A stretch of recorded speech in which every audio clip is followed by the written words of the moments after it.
ini respondennya cuma 100. Waktu di run ini respondennya 100. Dia ini signifikan, tidak signifikan, tidak signifikan. Ini untuk dilihat TP-value-nya. Ini salahnya lihat TP-value-nya. Bawahnya hasilnya seperti ini.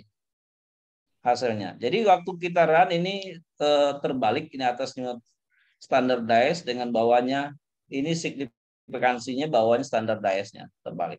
Ini TP-value terbalik ya, terbalik ngasih judul. Nah, bisa.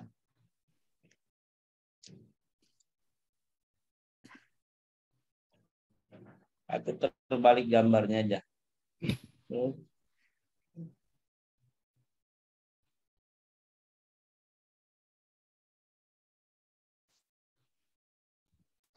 Ini contoh ya.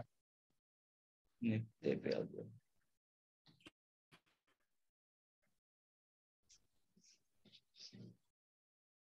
Ini contoh. Ini data awalnya 100 responden.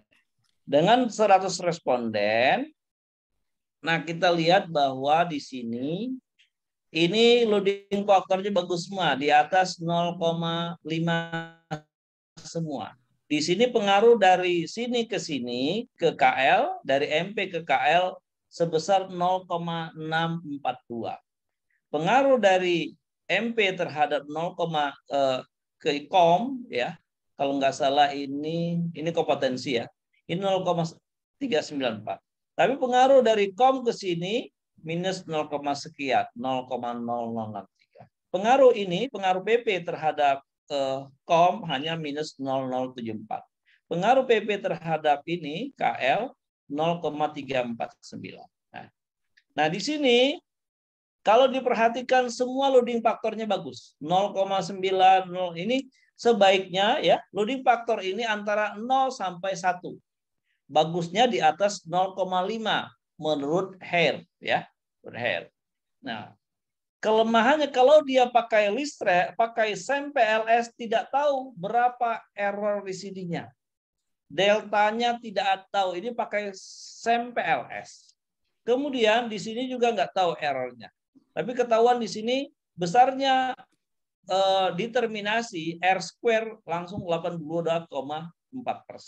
Sekarang apakah ininya signifikan?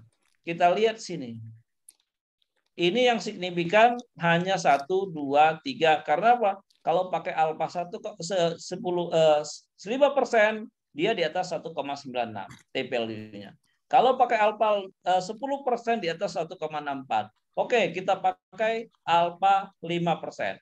Berarti pengaruh MP terhadap KL signifikan. Pengaruh MP terhadap ini signifikan. Pengaruh PP terhadap KOM tidak signifikan. Pengaruh PP terhadap KL signifikan. Hanya dari sini ke sini, dari PP ke KOM ini tidak signifikan. Dan kompetensi terhadap KLKI ya, kinerja apa lupa saya. Ini tidak signifikan. Nah, artinya ada berapa hipotesis yang tidak terbukti? Ada 2 hipotesis tidak terbukti. Nah, pengennya dia ini apalagi negatif misalkan. Pengennya si peneliti jangan sampai ini negatif pengaruhnya. Masa orang kompetensi berpengaruh negatif terhadap kinerja? Dia boleh walaupun tidak signifikan. Dia pengen hasil ini lebih bagus. Nah, kalau melihat dari ini tidak memungkinkan untuk membuang loading faktornya, tidak memungkinkan untuk membuang indikator karena semua indikator signifikan dan semua indikator di atas 0,5. Terus apa yang harus dilakukan? Coba kita buang data outlier.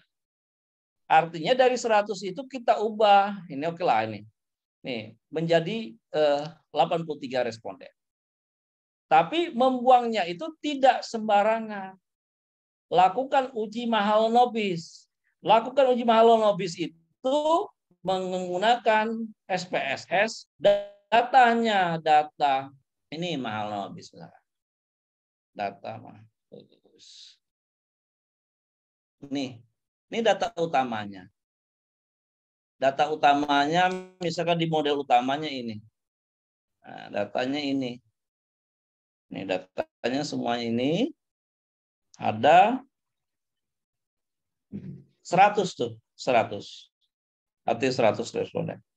Kemudian data ini kita run pakai regresi. Ini ada R. R itu responden.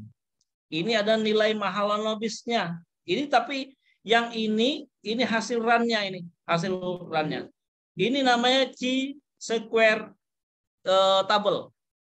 Ini pakai 5%, ini pakai 10%. Terus 19 itu dari mana? 19 jumlah variabel bebas yang ini. Ada 19 nggak? Iya, 19. Dan kita anggap nomor responden itu sebagai Y-nya.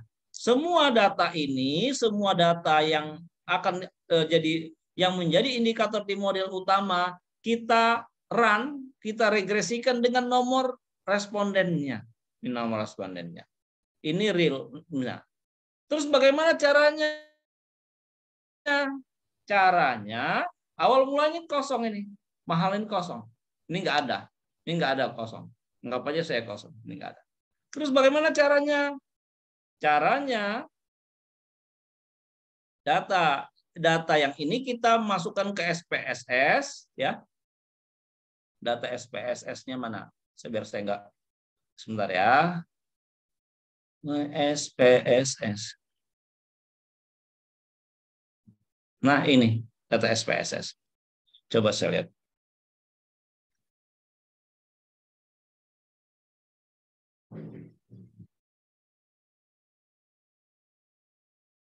Nih. Datanya seperti ini tadi. AC, IT nih. Nah. Kemudian jumlah datanya ini 100 kan? Nah, ini datanya. Nah, ini RSP ini nomor responden, yang ini kita buang. Kita buang, di delete atau clear. Nah, sekarang bagaimana melakukan uji Mahalanobis? Uji Mahalanobis, pilih menu analyze. Pilih menu regresi. Pilih menu linear. Nah, di sini Y-nya mana? Y-nya nomor responden ini.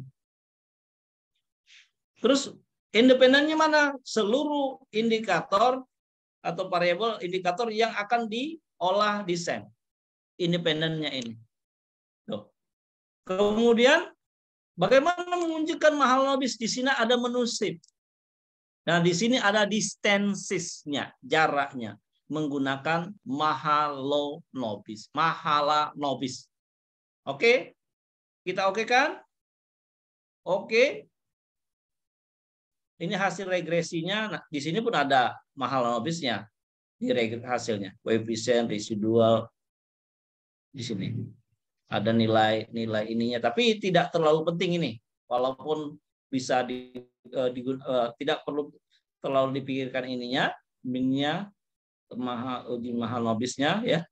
Nah, yang perlu diperhatikan ANOVA, PAIR ini ya ini semuanya ini nggak terlalu perlu.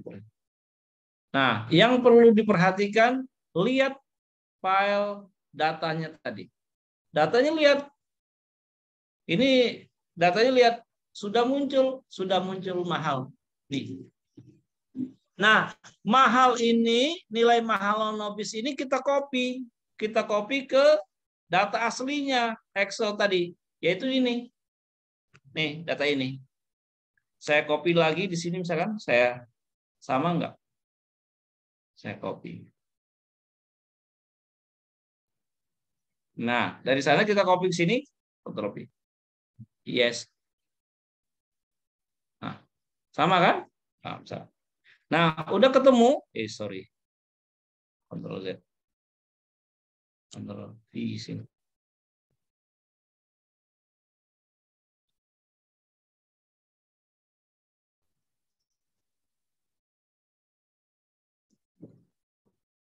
Nah, dari sana. Nah, sekarang udah dapat Mahalanobis ini, kita ambil chi-square. Cabul chi-square-nya INF chi-square ini. Nilainya, cara fungsinya, fungsi ini. Kemudian 0,05 ini alfanya. 19 adalah jumlah variabel yang diregresikan, variabel bebasnya.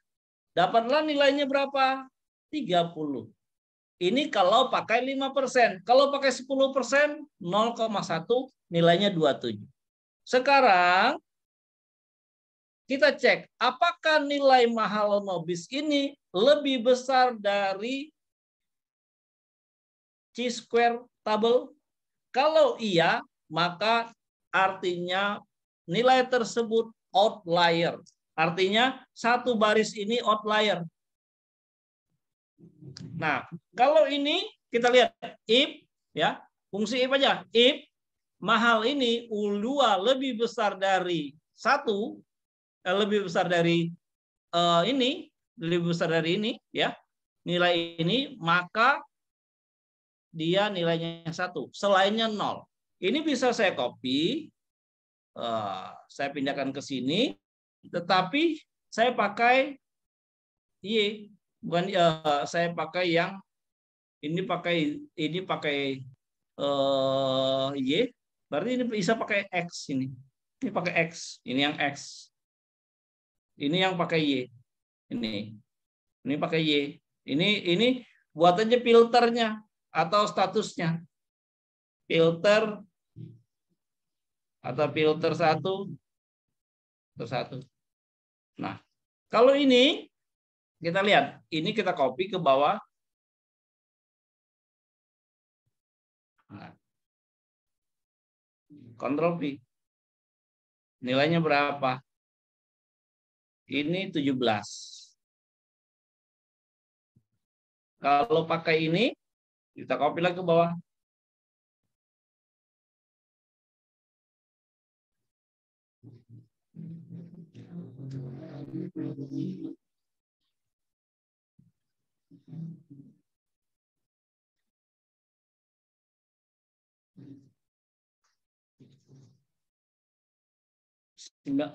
Nol. Oh, sorry. Yang ini berarti X. Oke, salah. If P bukan P adalah U. Ini copy ke bawahnya.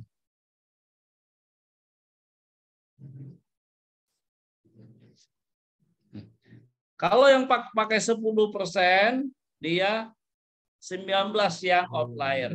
Kalau pakai 5%, 17. Bisa juga kita kalau pakai hanya 1%, copy sebelahnya, tapi dia 1% atau 0,01. Tuh, 36 dia. Nah, kalau pakai ini, filter berikutnya, misalkan, ini kita filter 2, filter 2, kita pakai fungsi ini sama dengan copy aja ini. If, nah, ya, langsung sorot ini lebih besar dari nilai ini. Nah, Fn F4 ya. Maka 1, selainnya 0. Copy ke bawah.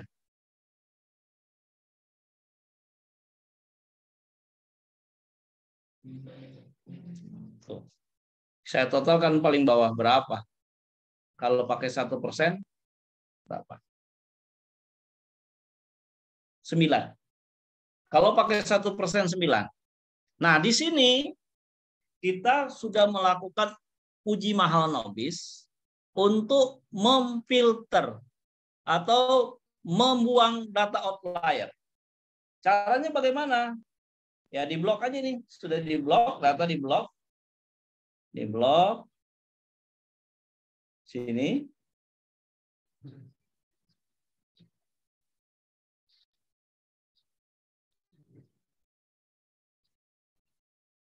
Filter.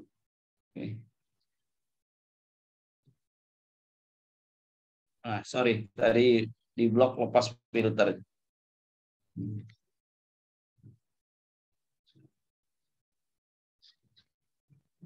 Filter. Tuh. Nah, terfilter kan? Nah, kalau kita filter ini hanya muncul yang satu saja. Oke. Artinya data yang dibuang untuk 10%, 51%, oh, data nomor, ini ada nomornya. Data nomor berapa? Nomor 94, nomor 88, nomor 78, nomor 74, 72, 68, 50, 14, dan 7. Itu yang kita keluarkan. Nah, setelah dikeluarkan, cara mengeluarkannya ya bisa dihapus di sini, bisa ditampilkan yang nol saja. Nih, ini yang di-copy ke data ini yang di-copy ke yang mau di-run ke model utama lagi. Nih. Ini yang mau kita copy.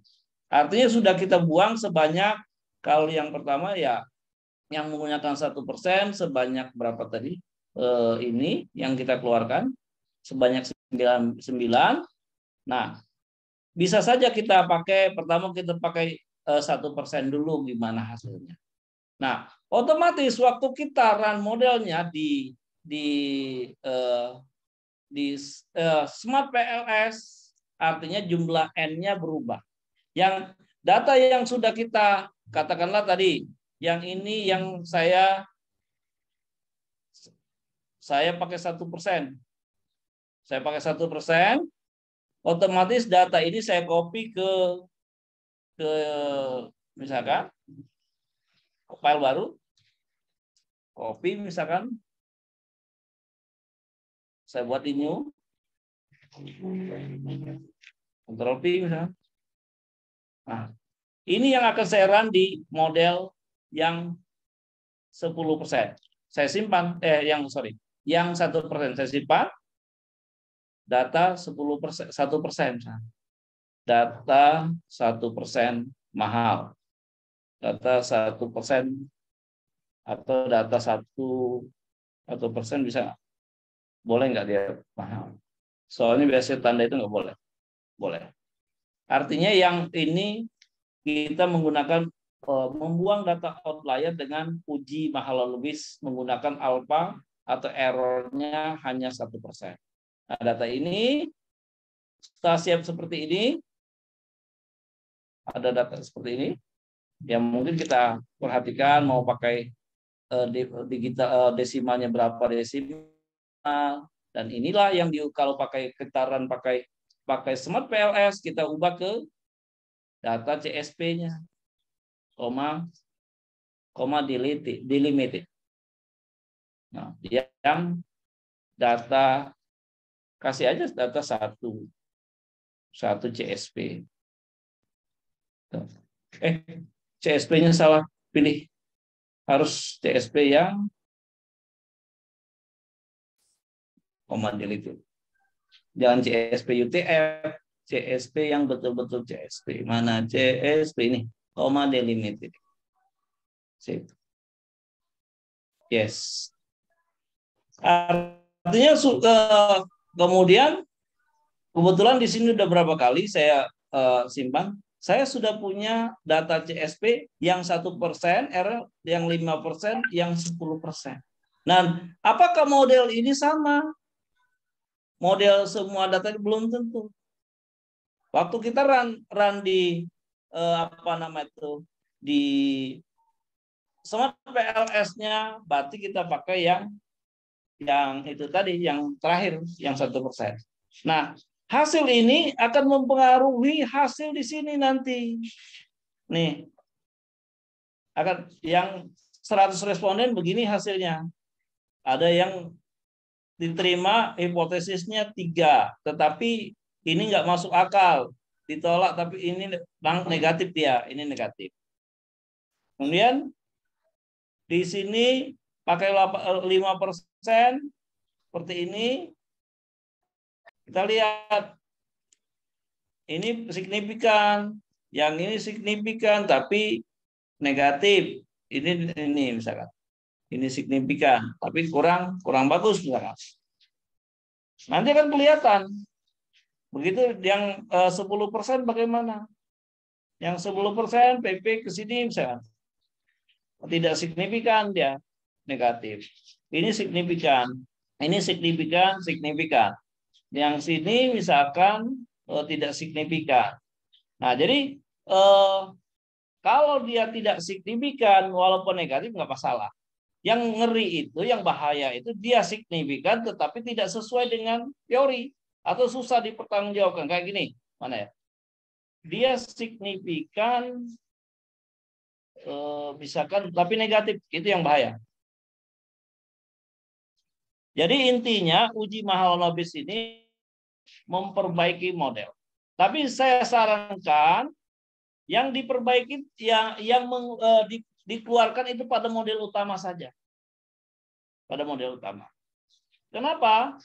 Di SEM itu model ini tadi, model yang saya contohkan ini bisa saja ini hasil dari run submodel yang berikutnya. Katakanlah ini AC ini. AC, AP, EP, SH ini MP ini hasil dari run model yang lain. Mana SD, SD.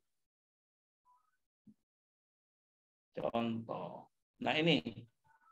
Misalkan PP. Ini kan di-run dulu di Listrel. Di-run dulu seperti ini. Ini namanya first order. Di-run dulu. Nih, di-run dulu hasilnya ini. Pakai.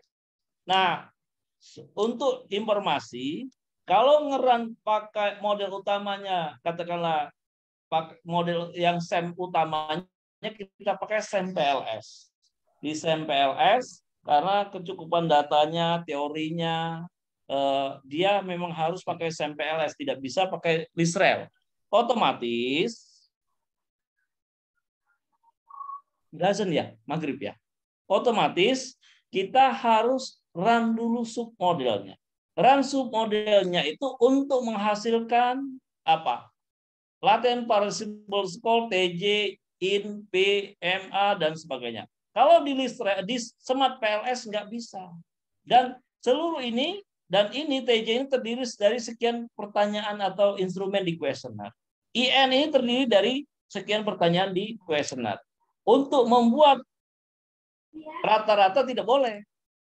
Itu harus menggunakan namanya istilahnya latent variable score. Latent variable score itu di SEM PLS, Smart PLS enggak ada fasilitasnya. Jadi saya gunakan Listrel. Dari hasil Listrel itu diekspor ke dalam bentuk ke Excel. Udah baru azan, sampai sudah azan.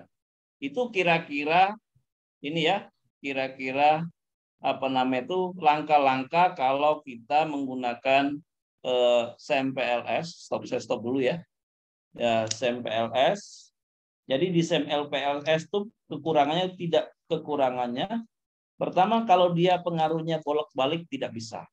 Yang kedua, kalau ada submodel, model utama itu terdiri dari submodel. Model utama itu tidak bisa ada misalkan tadi ada beberapa indikator, di indikator itu ada beberapa instrumen kuesioner di bawahnya. Di SEM PLS itu nggak punya fasilitas itu. Saya sarankan Bapak Ibu nanti untuk dapatkan LPS itu run dulu dengan Listrel. Setelah hasilnya di run pakai Listrel, ekspor hasilnya, nanti di model utama itu baru kita pakai SEM PLS. Mungkin itu ya contoh dulu. Nanti silakan nanti ditanyakan pada saat setelah sholat, silakan tanyakan ya. Itu saya mengulang uji Mahalanobis ya. Nanti minggu depan kalau memang tidak ada yang presentasi di awal, saya akan ajarkan yang lainnya. Tapi ini bagaimana cara mengeluarkan data outlier untuk data ukuran banyak, tetapi bisa sekaligus gitu. Mungkin itu ya. Karena sudah azan maghrib, kita tunda dulu jam 5.50 ini. Mungkin ya sekitar 6.20 paling cepat ya. Kita mulai lagi ya. Nah, terima kasih, mohon maaf. Terima kasih. Assalamualaikum warahmatullahi wabarakatuh. Waalaikumsalam.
Mixed method bisa kuantitatif, bisa kualitatif, dua-duanya kan.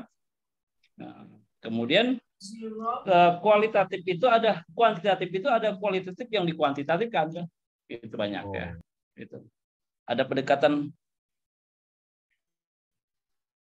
kualitatif murni, ada yang ujungnya generate teori ya, grounding teori ya. Kemudian ada juga yang kualitatif menghasilkan misalkan ya kalau di Pakuan cuma kenanya DLP kualitatif, padahal DLP itu sebenarnya metode kualitatif yang dikuantitatifkan gitu ya. Oke, tapi nanti saya ajarin lah yang apa namanya itu besok, insya Allah besok saya ajarin AHP dan ANP lah. Siap. Baru nanti saya ajarin juga kalau mau yang lainnya bisa. Oke, silakan Pak, ini cerita dulu. Saya lihat udah ngolahnya pakai Stata, bagus tuh. Stata, kalau kita untuk Stata tuh paling enak kalau kita sudah ngolah-ngolah yang tidak ada di apa nama itu di Epius gitu ya. Nah, seperti atau susah kalau pakai Epius, harus pakai step-step lagi. Kemarin aja saya mau ngolah data pakai ngolah data tentang PDRB per kecamatan. Begitu saya mau pakai programming, saya program menghitung apa, mencari arima optimal, itu saya pemrograman, ya dia nggak mau karena datanya terlalu itu apa namanya itu n-nya terlalu kecil ya. Jadi sebenarnya di baik Stata maupun di Epius itu bisa diprogramming gitu. Kalau saya sekarang udah pakai Stata Epius itu saya programming sehingga sintaks yang harusnya ngerannya misalkan mencari arima optimal dari sekian, dari satu variabel aja bisa memakan waktu lama, itu bisa kita run sekaligus. Oke, Pak Sutrisno mau cerita monggo. Oh iya. Mau presentasi tadi sudah saya lihat itunya. Oke. Saya share screen dulu ya, Pak. Ya, monggo silakan.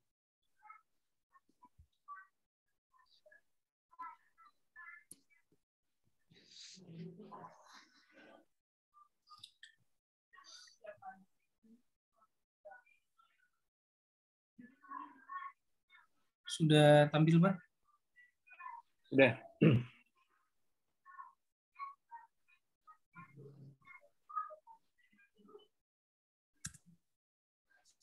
Ya.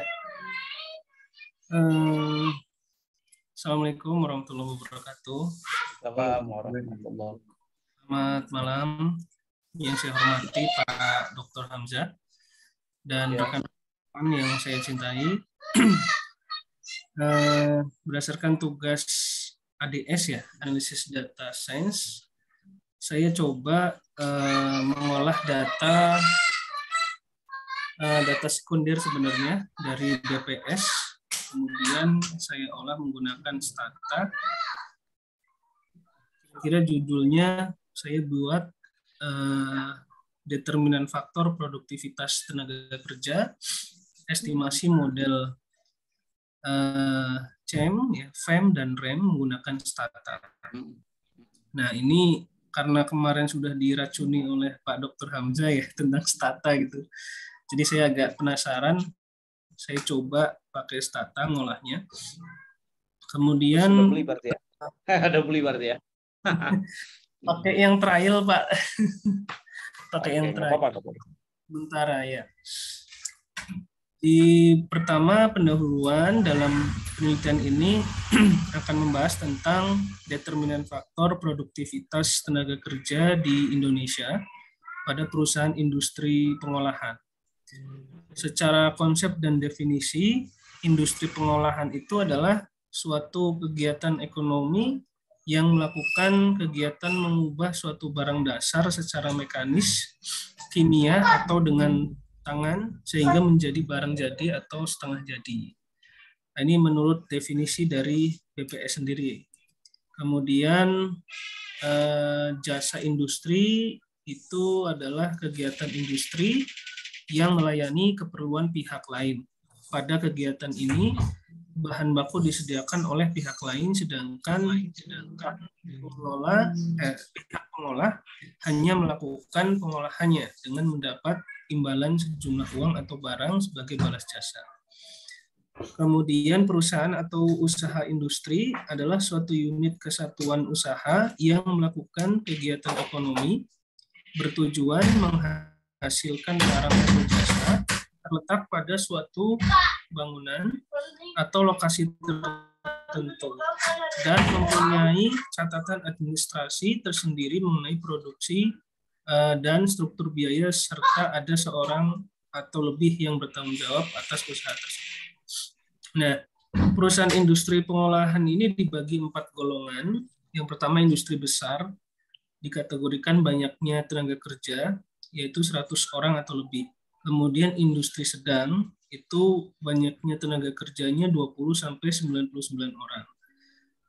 Data yang saya ambil adalah industri besar dan sedang yang akan saya analisis. Untuk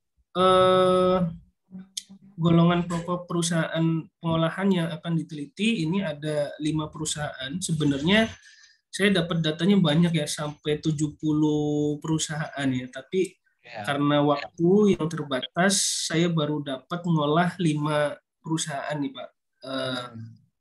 Periode waktu 2014 sampai 2018.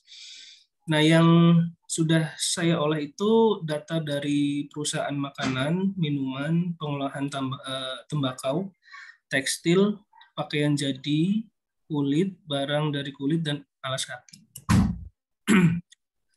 Nah, ini penjelasan dari produktivitas tenaga kerja, atau disingkat PTK, adalah kemampuan tenaga kerja dalam menghasilkan barang produksi. Metode penghitungannya untuk mendapatkan produktivitas tenaga kerja itu output dibagi jumlah tenaga kerja yang dibayar. BPS mendapatkan sumber datanya dari survei tahunan perusahaan industri pengolahan besar dan sedang ya. Kemudian untuk jumlah tenaga kerja itu sendiri didefinisikan sebagai banyaknya pekerja atau karyawan rata-rata per hari kerja, ya, baik pekerja yang dibayar maupun pekerja yang tidak dibayar. Kemudian ada juga variabel BI atau biaya input ya. Ini adalah persentase dari masing-masing komponen biaya input. Nah, ini cuplikan datanya yang sudah saya olah dari data mentahnya data mentahnya BPS. Ada 5 perusahaan, periode waktunya 2014 sampai 2018. Variabel yang akan saya uji itu variabel Y-nya adalah produktivitas tenaga kerja. Apakah dipengaruhi oleh jumlah tenaga kerja industri besar dan kecil sedang, dan juga apakah dipengaruhi oleh biaya input industri besar dan sedang. Kemudian yang pertama ada perusahaan berdasarkan kategori KBLI, ini dikategorikan sebagai sektor makanan. Saya codingkan dengan angka 1 ya. Kemudian sektor perusahaan selanjutnya seperti perusahaan minuman, kodenya saya masukkan 2 dan seterusnya sampai perusahaan kelima, kodenya saya masukkan 5. Untuk metodologi, penelitian ini dilaksanakan pada perusahaan industri pengolahan rentang periode mulai tahun 2014 hingga tahun 2018 dengan ruang lingkup data 5 perusahaan industri pengolahan di Indonesia. Data yang digunakan dalam penelitian ini adalah data sekunder. Jenis data yang digunakan adalah data panel. Data panel merupakan gabungan data time series dan data cross section. Analisis dalam penelitian ini menggunakan analisis regresi data panel untuk mengetahui pengaruh jumlah tenaga kerja industri besar dan sedang dan biaya input industri besar dan sedang terhadap produktivitas tenaga kerja Indonesia. Jadi ada 3 variabel. Sehingga kemudian dari regresi panel data itu bisa ditulis dengan persamaan bagi berikut ya. PTK, IT, I itu sebagai cross sectionnya dan T sebagai waktunya terhadap produktivitas tenaga kerja. Kemudian konstanta, dan beta 1 dan beta 2 itu adalah koefisien regresi variabel. Sedangkan JTKIT itu jumlah tenaga kerja berdasarkan cross section dan waktu. BI itu adalah biaya input berdasarkan data cross section dan waktu. Dan dalam pembahasan, masuk ke pembahasan ini, kurang lebih stata common yang saya gunakan pertama kali dilakukan adalah setting data panel ya, menggunakan common TS set perusahaan kemudian tahun. Karena memang setelah saya baca harus di setting dulu si data tersebut menjadi dikonfirmasikan menjadi dideklarasikan menjadi data panel ya, perintahnya oleh si stata itu.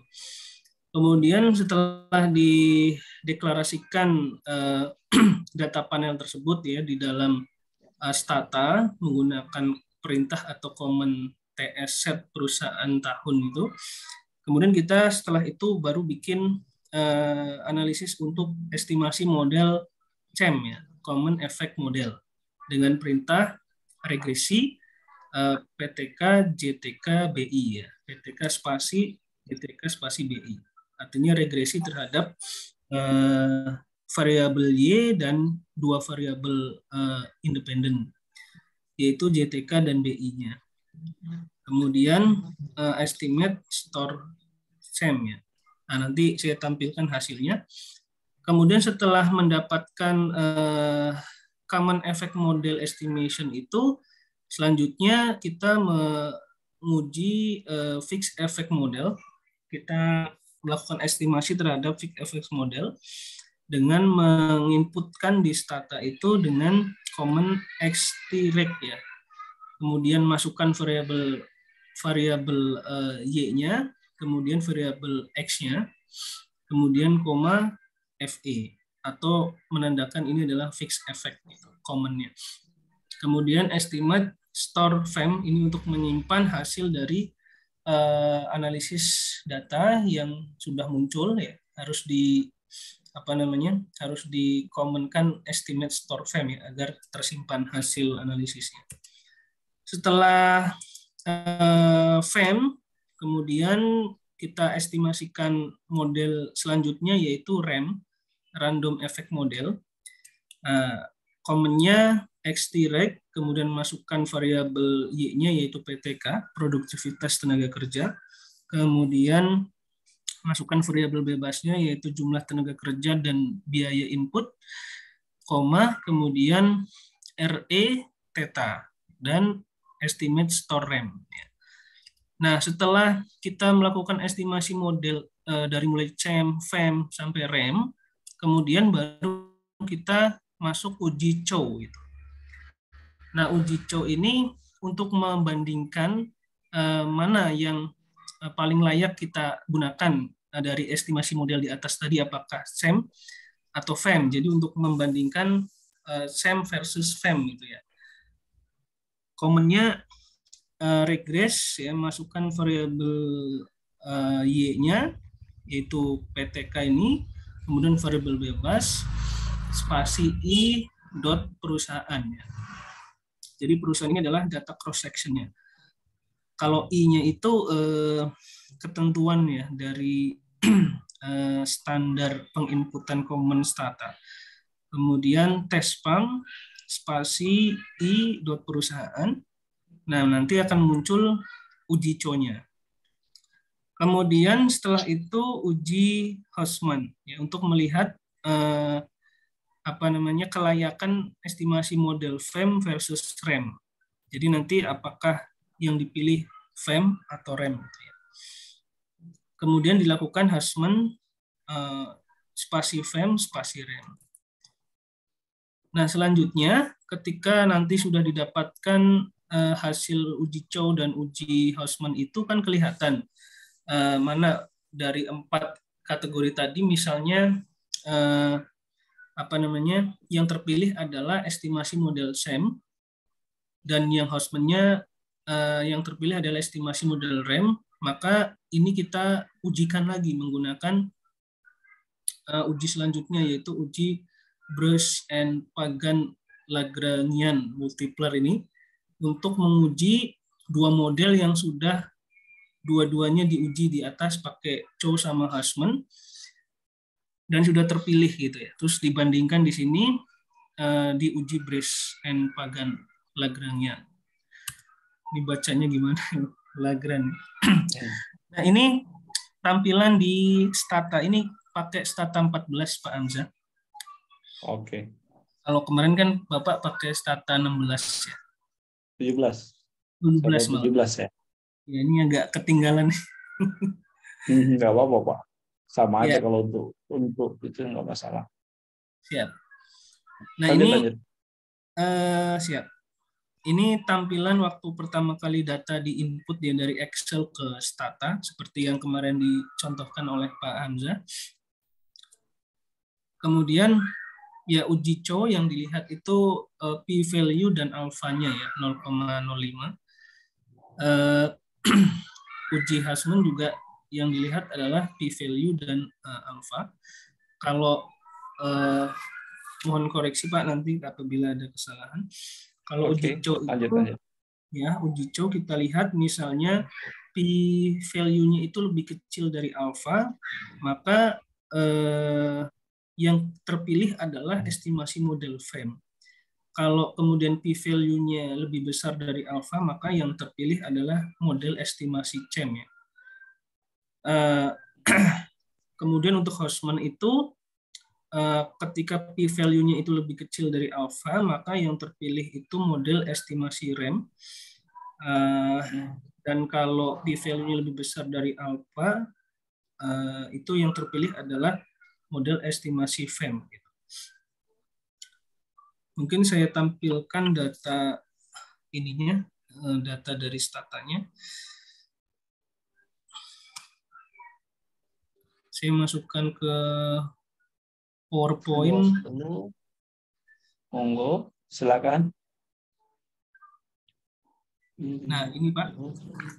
Ternyata agak sulit Pak masukin ke PowerPoint-nya, jadi saya bikin di Word aja dulu ini hasil dari statanya. Ya, nggak apa-apa. Di Word nggak masalah. Karena dia bentuk teks ya. Iya, betul. Ini Nah, ini untuk tes dari setting data panelnya, pertama kali tadi yang kita input, maka Stata akan memberikan hasil bahwa definisi dari panel variabelnya itu strongly balanced gitu. Kemudian time variabelnya teridentifikasi dari tahun 2014 sampai 2018. Deltanya 1 unit. Kemudian kita langsung input command untuk common effect model, sehingga kita mendapatkan hasil common effect model estimasinya seperti ini, dengan number of observation-nya 25, kemudian ya 5 kali 5 ya, satu perusahaan kan periodenya ada 5 tahun, jadi kali 5 perusahaan, maka number of observation-nya 25. Kemudian selanjutnya estimasi model fixed effect model. Kemudian dilanjutkan dengan random effect model. Terus setelah estimasi model ini didapatkan, kita bandingkan mana model yang terbaik dengan menggunakan uji Chow, CHEM versus FEM. Nah, ini adalah hasil uji Chow di Stata dari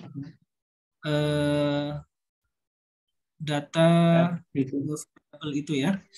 Kemudian kita lihat di probability-nya dia 0,003 gitu, 0,003 lebih kecil dari apa signifikan, berarti yang dipilih adalah estimasi model FEM. Kemudian ke uji Hausman yaitu menguji kelayakan model FEM versus REM. Telah didapatkan hasil dari Houseman analysis ini, kita lihat di probability C Tidak signifikan. 0,1. Berarti PEM ya? Berarti FEM yang terpilih. Berarti pakai PEM yang terbaik. Ya, FEM yang terbaik. Good. Kemudian yang PEM berarti yang dibahas nanti yang diinterpretasikan hasil FEM itu.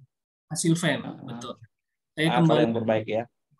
Saya kembali ke kesimpulan PowerPoint. Oke, good. Silakan lanjut. Saya tulis Pak. Jadi ini berdasarkan estimasi model SEM, FEM, dan REM, regresi panel data menggunakan strata, maka model yang terbaik adalah Fixed Effect Model atau FEM.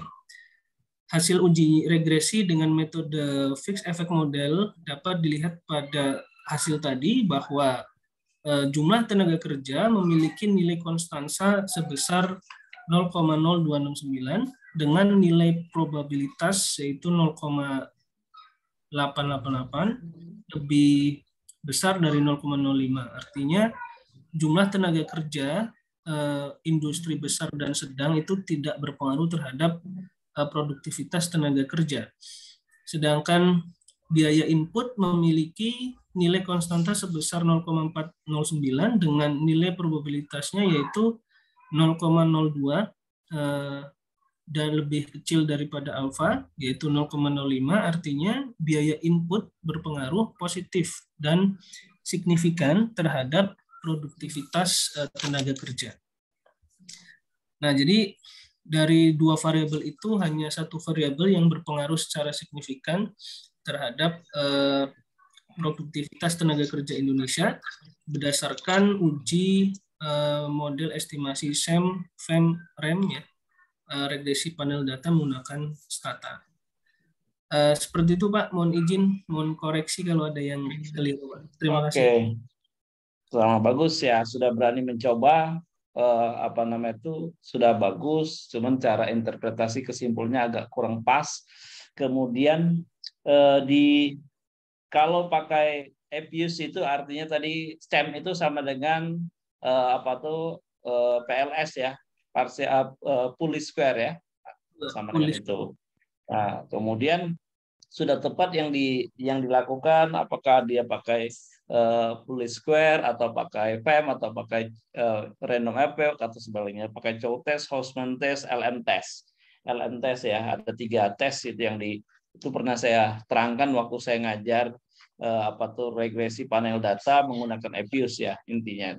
Kemudian di sini coba lihat hasil di itunya Pak, hasil peak effect-nya. Hasil peak effect-nya pakai yang hasil run-nya. Ini Pak ya? Ya, oke. Hasil peak effect terus peak effect mana? Ini ya. Peak effect REM yang atas ya, peak effect betul. Nah, ya, betul itu. Ini PEM ya. Peak effect. Ini CEM yang peak effect. Random effect. Peak effect. Ini peak effect ya. Ini peak effect. Ya. Peak effect dilihat yang terbaik itu. Nah, di sini bahwa mungkin agak keliru mengatakannya tadi. Artinya di sini konstantanya signifikan, ya kan? Konstantanya signifikan sebesar 201.248 ya. 248 rupiah. Artinya 48 pokoknya. Artinya konstantanya jangan tidak dibaca. Kalau konstan sama dengan kalau dalam itu sama dengan peak variable ya, sama dengan itu artinya. Seperti halnya artinya Y-nya tadi apa tuh? Y-nya itu apa? Lupa saya. Produktivitas tenaga kerja. Produktivitas. Artinya apabila JKT bernilai 0, BI bernilai 0, maka produktivitas tenaga kerja sebesar konstanta itu 201.248 ya. Itu karena apa? Karena TPL-nya signifikan. Lihat dari probability, pakai alpha 10% atau 5%, anggap aja masuk signifikan itu. Konstantanya tetap signifikan ya. Walaupun toleransi kita bahas 10%, 0,05 itu sudah cukup lah itu ya untuk mengatakan bahwa dia signifikan. Kedua, BI itu berpengaruh signifikan terhadap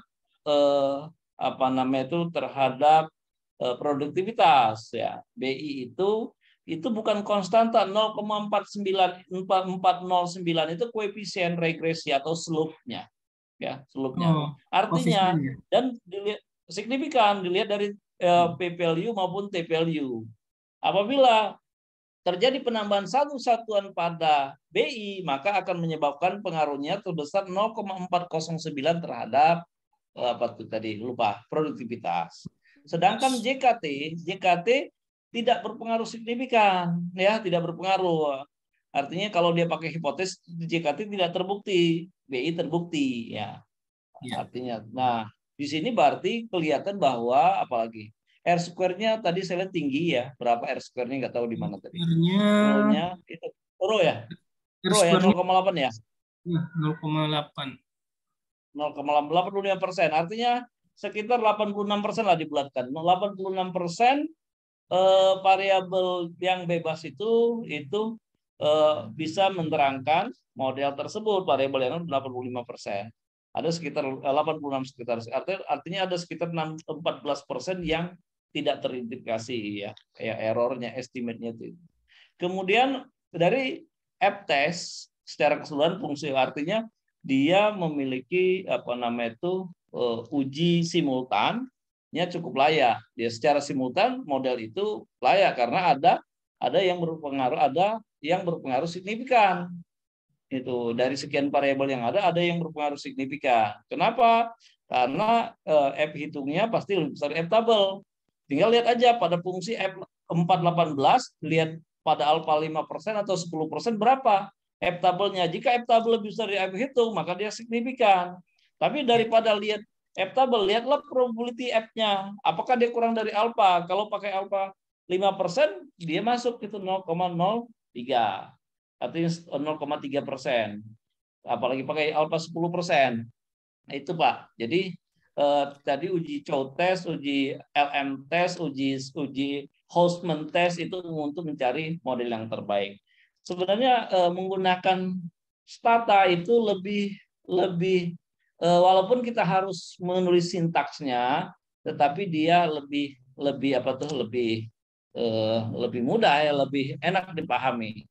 Kemudian di stata juga kalau misalkan mau pakai model kalau kadang-kadang pakai menu, bisa pakai menu di statistik, menu cari kalau kita males nulisnya, cari longitudinal atau panel data. Kemudian cari regresinya mana, regresi linear model misalkan. Nanti regresi linear langsung. Nah, di sini di stata langsung kelihatan EP, RE, PAE dan BE. Nah, kalau saya coba saya share ya. Nih, saya ajarin di mana tempatnya.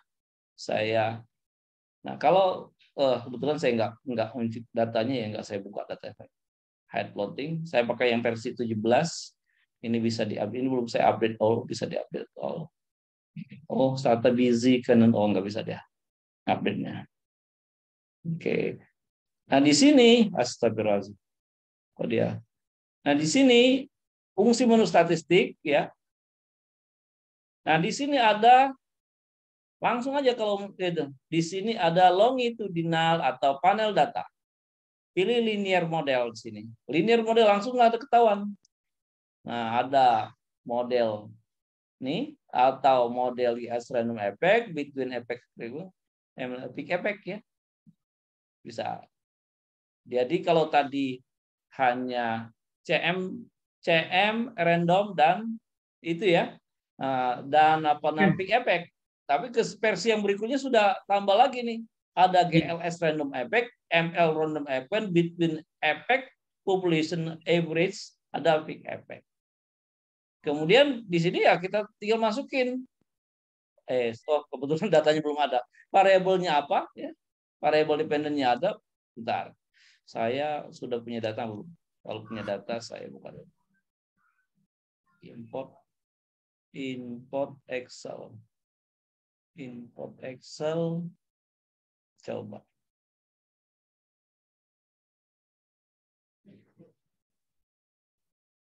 Oh ya.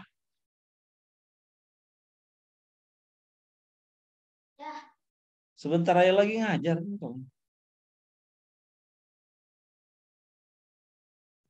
Kok input datanya nggak muncul? Atau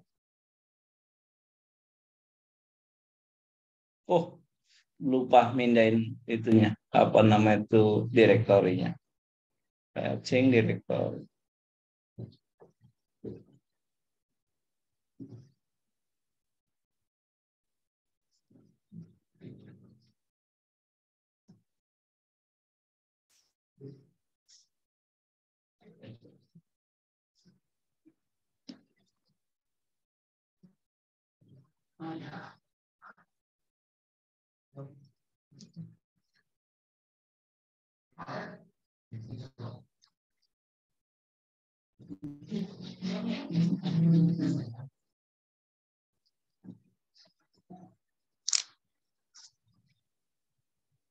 Kok saya import datanya nggak mau import data? Oke, nanti saya ini karena di sini ada error, saya belum update ini, dia nggak mau import data. Nggak bisa. Import bisa. Bisa. Import data boost all.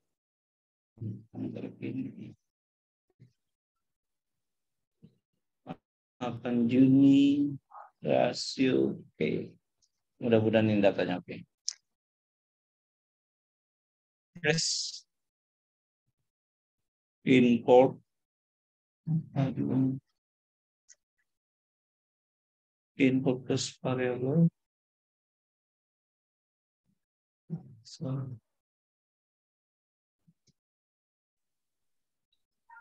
Yang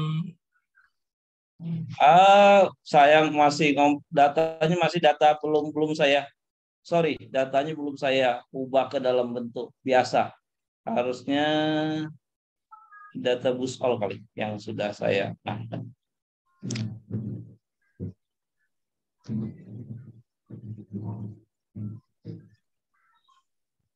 Ini yang belum saya terjemahkan kemarin. Belum saya terjemahkan datanya. Jadi di Stata itu kadang-kadang kalau kita nggak apa namanya itu, datanya belum diterjemahkan, misalkan ininya apa, saya belum terjemahkan, lupa saya. Yang minggu kemarin saya lupa nyimpannya di mana, yang ini sebenarnya sudah saya terjemahkan, tapi saya lupa naruhnya di mana. Ini sudah ada ID bank, tapi nantilah, ini masih error. Nah, itu artinya dari statistik sini, time series di sini, longitudinal di sini langsung bisa linear model, langsung bisa di-run seperti ini. Ini untuk tesnya apa random apa di sini ada semua. Ya.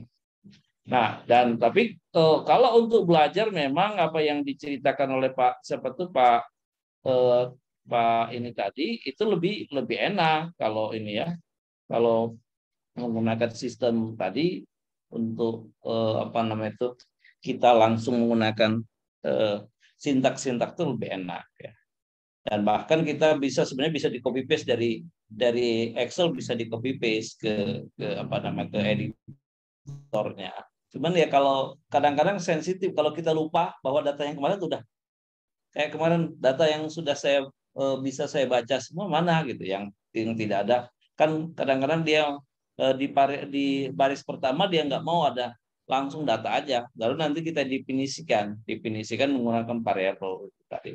Jadi intinya good, Pak ini nanti kalau ini bisa pakai yang versi yang terbaru boleh. Saya juga versi yang terbaru nggak tahu, tadi saya harus ngupdate ke sistemnya, tapi nggak tahu kenapa minta diupdate ya. Yang jelas lebih lengkap menggunakan ininya. Kalau pakai Epius, pakai Epius contoh. Epius 10, pakai Epius 10. Ya sama di quick menu di sini. Kemudian kita harus estimate dan sebagainya ya. Tetapi di sini di apa namanya itu, dicoba saya buka data dulu.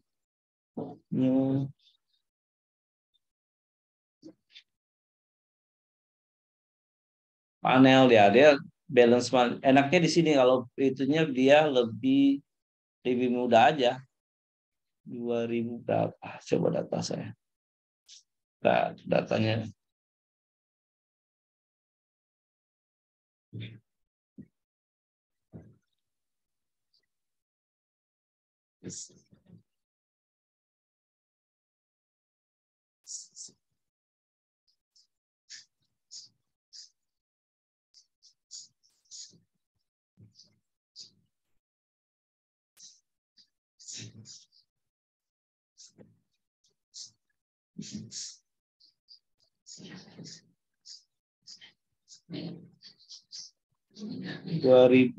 Berapa? 2016 sampai 2020. Nah.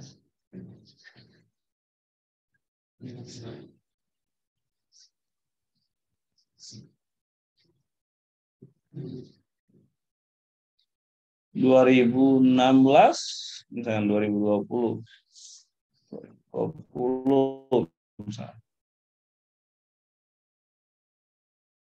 Misalkan bulannya pakai bulan titik aja bulan berapa kalau mau pakai bulan.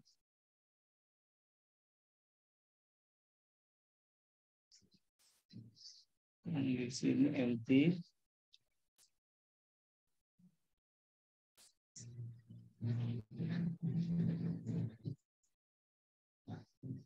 Jadi bagus Pak, pakai Epius lebih komprehensif ya, lebih lengkap ya. Iya. Ini kalau sudah saya buat kayak ID Bank tahun ini, saya pakai Epius kalau udah begini. Udah mau saya siapkan pakai Stata. Nih. Pakai Stata. Lebih.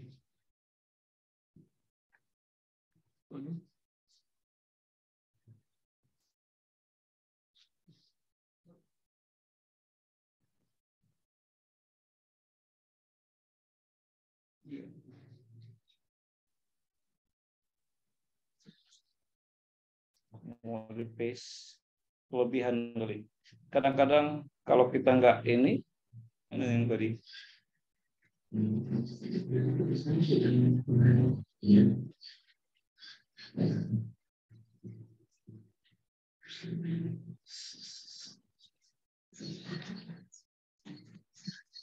This episode 1 to multiple selection. Wah, Excel-nya dia nggak mau. Padahal logikanya nggak. Oh, astagfirullahaladzim. Ada double selection.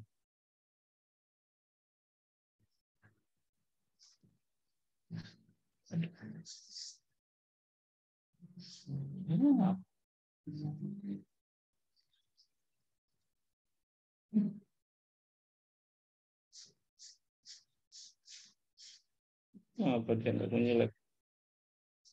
Tuh. Baris berikutnya dia nggak mau muncul. Atau pakai yang data saya dulu, Pak.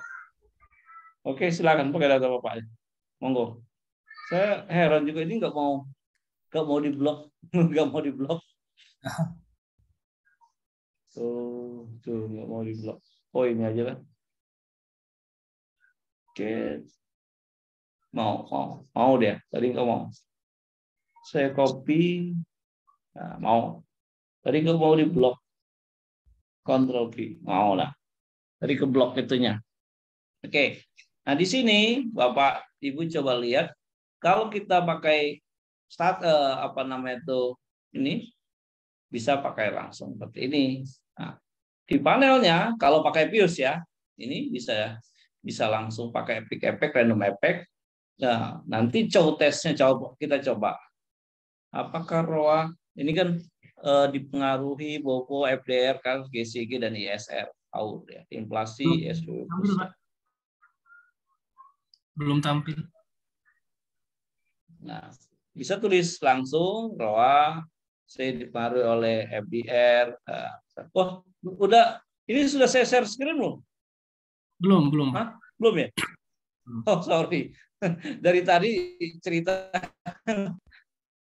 FDR, Kalau kita pakai ini ya, pakai Bopo, pakai car, pakai, saya tadi nggak share screen dari tadi ya, lupa saya NPF, GCG, kemudian ya inflasi, kemudian kalau ada apa,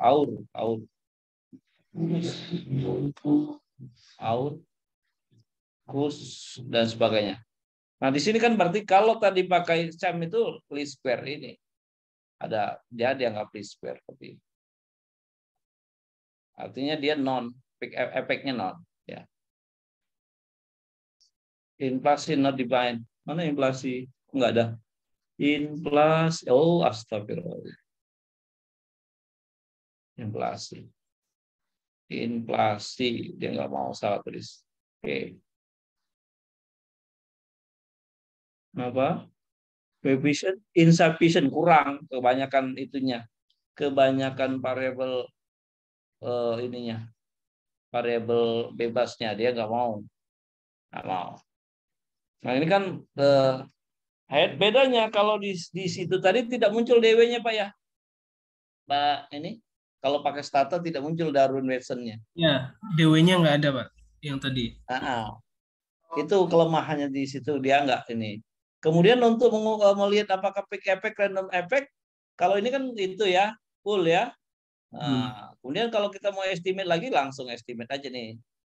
Peak effect misalnya, apakah peak effect atau random effect? Misalnya ini pakai peak effect dulu. Peak effect dengan PLS.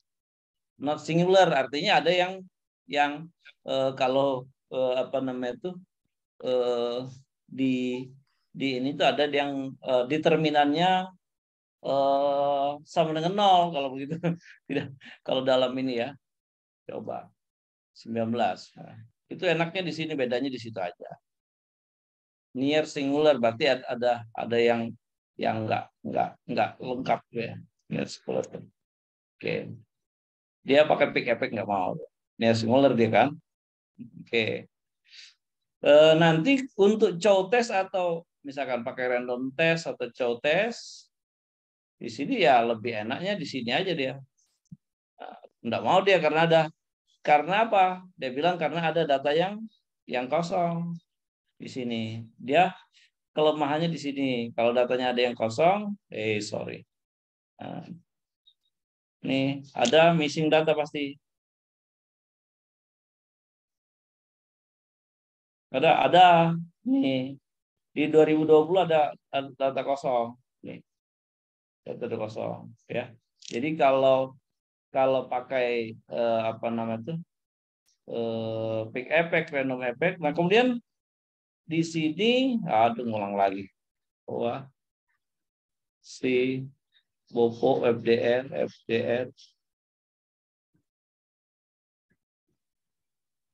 Bopo NPF misalkan segitu aja dulu.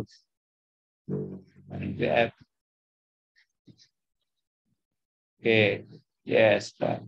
Nah di sini kalau kita mau ngerun lagi yang lain, kita lihat aja pakai ini, tinggal estimate aja di sini.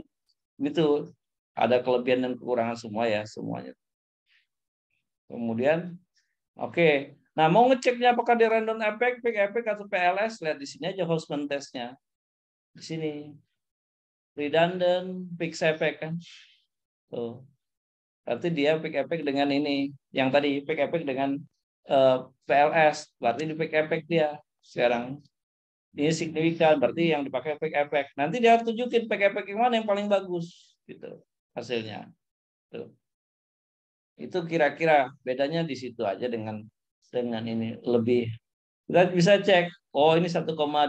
Ini masih Darwin-Watsonnya. Ininya berarti ini 48%. Kemudian ininya Bopo apa misalkan ya. Nah kemudian kalau apa namanya itu, apakah dia nanti mau kita cek lagi apakah dia random effect, ya klik aja nih. Nah, cuman saya lihat di lebih lengkap menggunakan stata ya, menggunakan stata itu lebih lengkap. Ini nggak mau karena ada yang tadi yang no, yang masih ada itu. Di stata tidak mempertanyakan apakah apa namanya itu dia itu pokoknya langsung jebret ya. Cuman Darwin Watson-nya nggak kelihatan. Kenapa? Karena Stata memang tidak dikhususkan untuk betul-betul yang time series dan ini ya. Karena dari sintak-sintak pun time series pun dia ada. Ya punya kelebihan dan kurang masing-masing ya, yang jelas. Kalau dulu waktu saya pernah ngajarin uji itu ya, uji, saya masih ingat saya di ekonometrik gitu, S3. Kalau masih ingat gambar ini, ekonometrik Hebbius materi.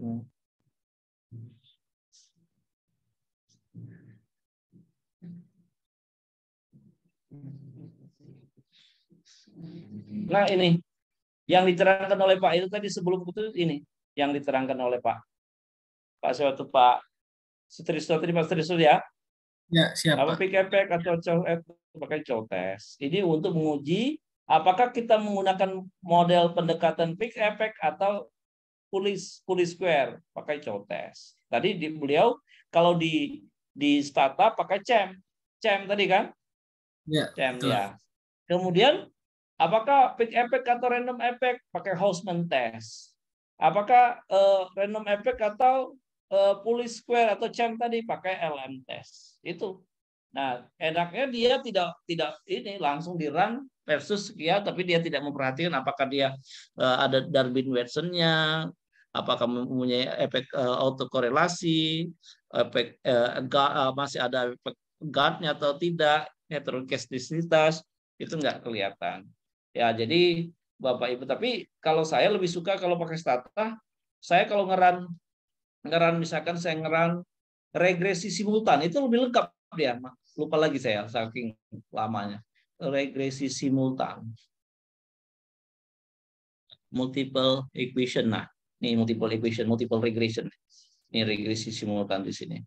3LS tuh di sini. Saya pakai multiple regression ya bisa berapa dependent variable ya. Nah, bisa ini. Kemudian yang berikutnya lebih enak lagi kalau kita mau uji misalkan tadi ada frontier analysis. Saya lihat tadi ada frontier analysis. Ini untuk efektivitas frontier model. Ya, untuk efektivitas misalkan pembiayaan atau bank bisa banyak ya. Dynamic panel data lebih lengkap. Jadi ini endogen covariant yang Hausman Taylor apa-apa. Jadi sebenarnya ya semuanya memang ya menggunakan Stata itu lebih lengkap ya, lebih ini. Bahkan yang saya bilang yang saya lagi kerjakan itu yang kemarin pakai regresi, tetapi regresinya yang pakai spatial auto. Nah ini di tempat lain nggak ada, di sini ada. Saya lagi ngeran data itu, ya mungkin itu ya sepintas tentang ini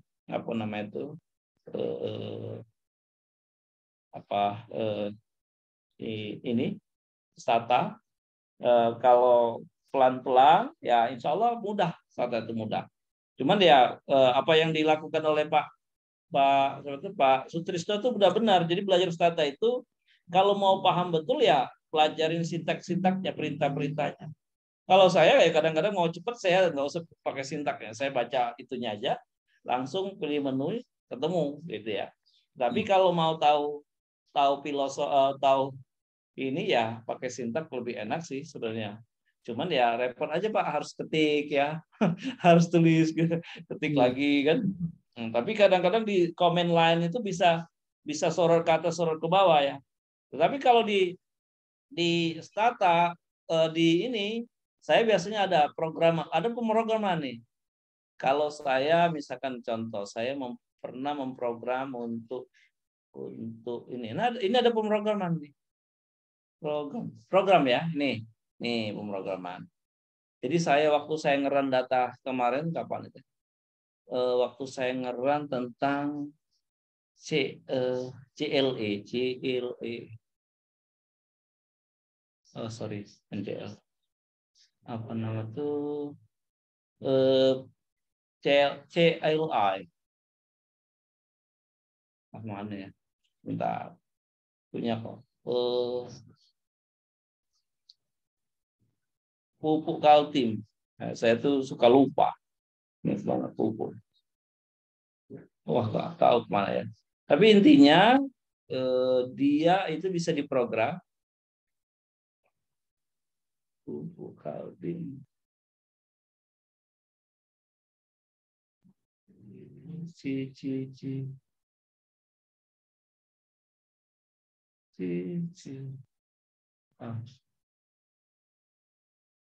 Atau FEP.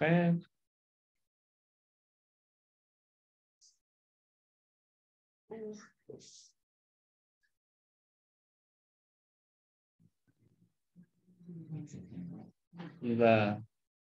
No.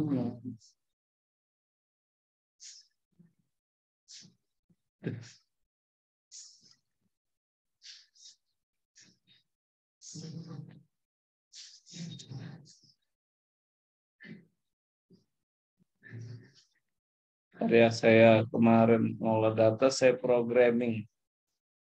Arti mana ya?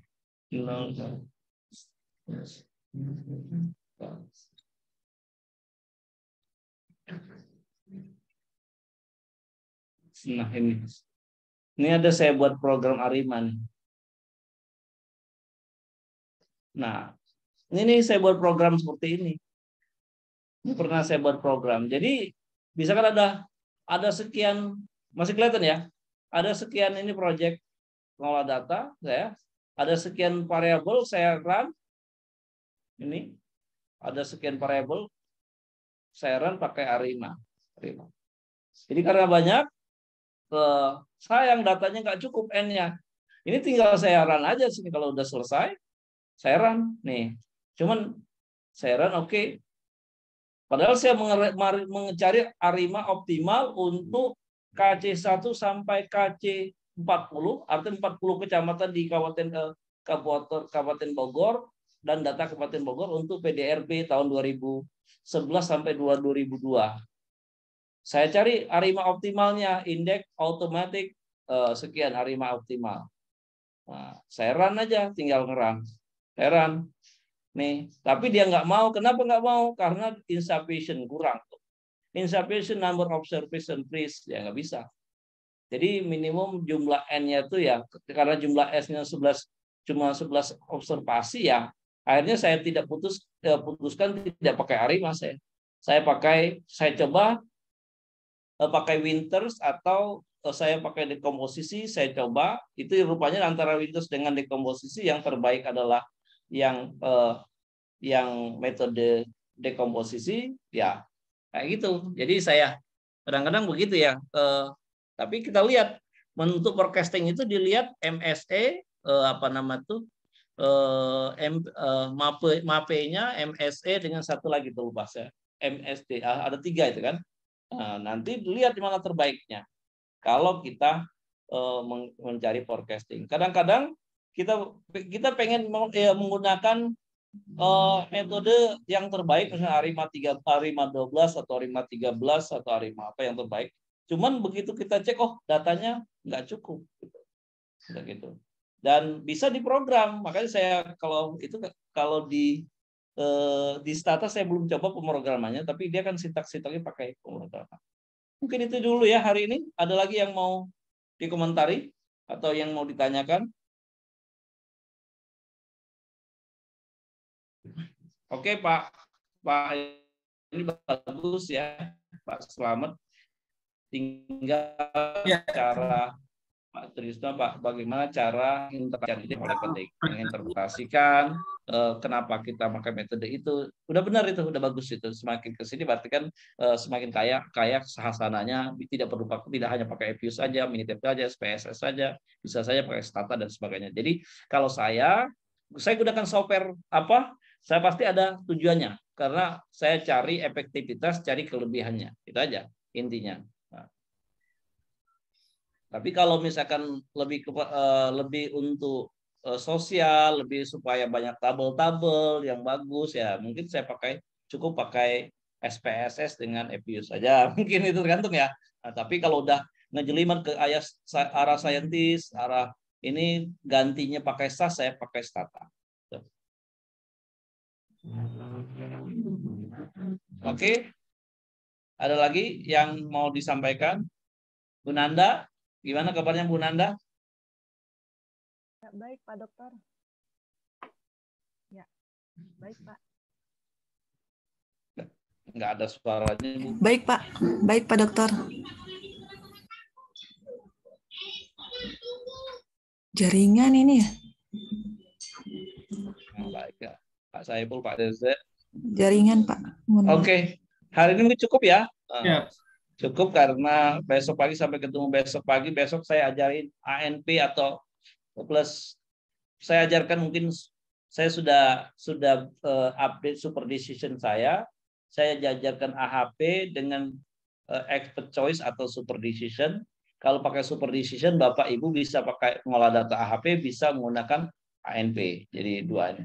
Apa gunanya? Apa beda AHP dan ANP? Terus dalam bisnis, dalam pengambilan keputusan, apa gunanya? Apa bagaimana caranya? Besok kita diskusikan. Ya mudah-mudahan ada gunanya untuk untuk disertasi Bapak Ibu nantinya, Insya Allah. Oke, nanti pertemuan terakhir. Nanti pertemuan terakhir data science yang belum tunjukin hasil progres, silakan pertemuan terakhir tunjukin aja. Nanti ya saya anggap itu nilai individunya yang ini ya. Nanti selain dari hasil ujian UAS ya, UAS nanti. Mudah-mudahan bisa nilainya A semua ya. Nah, terima kasih. Sampai ketemu. Besok pagi saya cukupkan sampai sini ya jam 7.52 karena saya jam 8 saya ada bimbing anak S3 IPB orang perbankan syariah udah janji jam 8 bimbingnya via Zoom ya. Jadi mohon maaf saya mungkin cukup di sini dulu ya. Insya Allah sampai ketemu besok pagi. Terima kasih. Assalamualaikum warahmatullahi wabarakatuh. Terima kasih Pak. Waalaikumsalam. Terima kasih Pak Dokter. Sama Pak Saiful semuanya.